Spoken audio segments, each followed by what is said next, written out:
నమస్తే అండి. రాధామురళి ఛానల్కి స్వాగతం అండి. ఓం శ్రీ మహాగణాధిపతే నమః. ఓం శ్రీ గురుభ్యో నమః. నమ శివాయ చ నమ శివాయ. శివానందలహరి 7వ శ్లోకం అండి.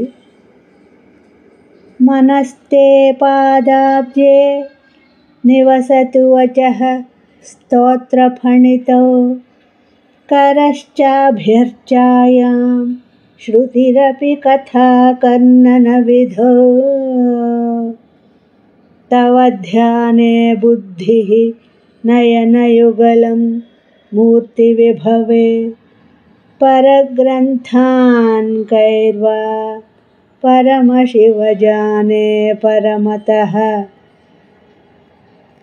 मनस्ते पादाब्जे निवसतु वचः स्तोत्रफणितौ करश्चाभ्यर्चायां श्रुतिरपि कथा कन्ननविधौ तव ध्याने बुद्धिः नयनयुगलं मूर्तिविभवे परग्रन्थान् कैर्वा परमशिवजाने परमतः. ఈ శ్లోకం యొక్క భావం అండి.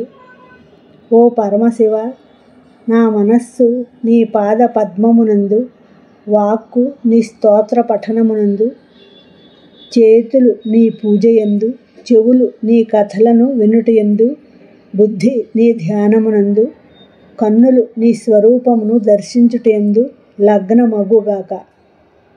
ఇంతకంటే ఇతర విషయములను వేటితో తెలుసుకొనగలను? నా ఈ శ్లోకం మీకు నచ్చినట్లయితే లైక్ చేయండి, షేర్ చేయండి, సబ్స్క్రైబ్ చేయండి. మీ రాధ.